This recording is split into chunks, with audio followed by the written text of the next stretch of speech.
Если бы мне кто-то сказал, что я лет 5 назад, 10 назад, что я приму ислам, но я бы в это не поверила. С подобных слов начинаются истории многих людей, которые приходят к исламу. Однако никогда не знаешь, как сложится жизнь и какие испытания уготованы тебе Всевышним. Ольга Башей трагически утратила мужа, и с этого момента ее жизнь стала другой. Когда потеряла мужа, я поняла, что земля с-под ног ушла. Говорят, что это как-то проходит, но это не проходит. Земля с-под ног ходит, и ты теряешь просто даже свет. Вроде бы день, вроде бы солнце, но в глазах просто нету света, и ты его просто не видишь. Находясь в тяжелом эмоциональном состоянии, многие люди начинают поиск себя и смысла жизни. Так было и у Ольги. Я не знала, как себя заново найти. Пыталась как-то себя найти в этом мире, как-то заново понять, как я должна существовать, жить. Здесь я уже начала понимать, что, возможно, я должна начать с того, что найти Бога. Она была христианкой с рождения и сначала пошла в церковь. Однако ответы на свои вопросы найти не смогла. Искала Бога в православной церкви. Я искала Бога в церкви пятидесятников. Ничего не нашла. Я не остановилась там, потому что я не видела для себя истины. Я искала общение, я искала то, чем я могу наполнить свое сердце. Сердце свое не наполнила. Я все так же чувствовала себя опустошенной, все так же в моих глазах было темно. Спустя какое-то время появилось разочарование.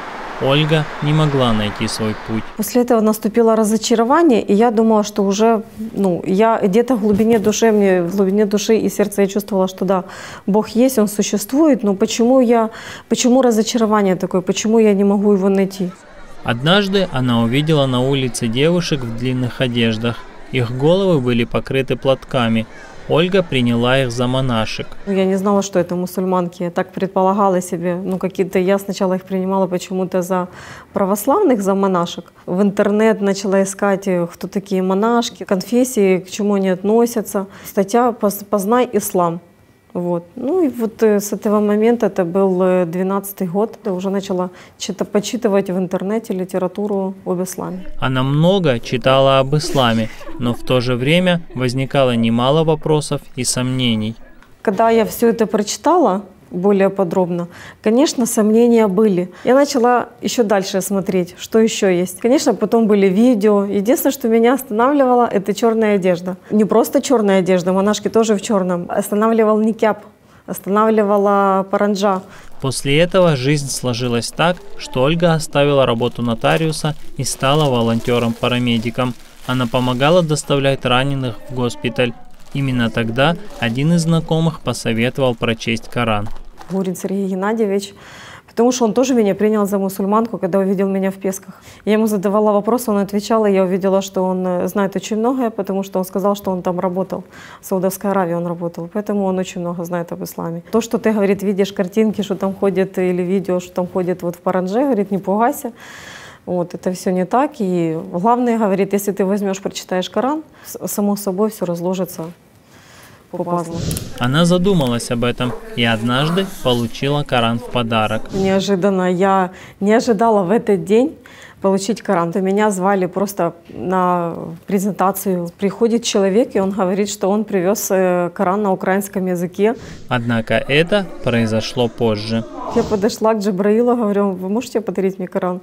Джабраил, конечно, подарил. И даже, мне кажется, что если бы мне в этот момент сказали, что прочитать шахаду, я бы, наверное, в этот момент я прочитала бы шахаду. Услышав такие слова, Ольга поспешила принять ислам. Я ехала на работу, на совещание. Увидела мусульманку. Я набралась смелости, подошла к мусульманке и спросила ее, сколько она в исламе, что она знает об исламе. Она мне спросила, почему я интересуюсь. Я говорю, просто интересуюсь, потому что хочу понимать, что значит принять ислам, где его можно принять, когда прочитать можно шахаду, в каком это должно быть помещении. Она сказала, что это можно сделать сейчас. С этого момента жизнь изменилась окончательно. Когда она сказала, что это можно сделать сейчас, конечно, я не откладывала. Это было в метро.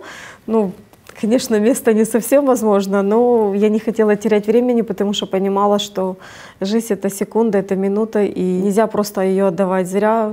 Жизнь нужна с Богом в сердце, с Аллахом. И я прочитала шахаду.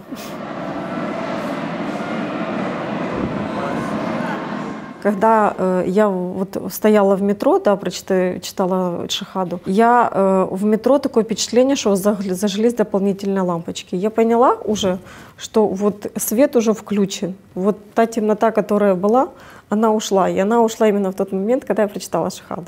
Ольга не скрывала от родных и близких, что стала мусульманкой. Я поделилась со своей самой близкой подругой Сырой. Ира у меня спросила: Оля, почему? Сложила все в одно. Ну, картинка сразу нарисовалась, потому что потеря мужа, начало войны, вот эта именно трагедия, она привела к тому, что я пришла к исламу. Изменения, которые произошли с Ольгой, заметили и окружающие. Друзья, которые меня знали до ислама, они от меня не отвернулись, они со мной, они наоборот рады, они сказали, что ты просто нашла наконец-то себя, потому что они увидели, как сияют глаза, как я радуюсь. У нас очень были сильные эмоции, радостные и переживательные. С принятием ислама она пересмотрела и свое отношение к жизни. С принятием ислама я более, можно так сказать, ответственнее начала относиться к своей жизни. Жизнь мне дана Аллахом, и я понимала, что я не могу вот так вот, как до этого, распоряжаться жизнью. Теперь каждое дело мусульманка Ольга Башей начинает с поминания Всевышнего. Когда я пришла к исламу, и когда я уже в исламе, когда я мусульманка, все, что я делаю со словами «Бисмилля». Дилявер Сейдахметов, Али Марей, Денис Хахалин, канал Алиф, Украина.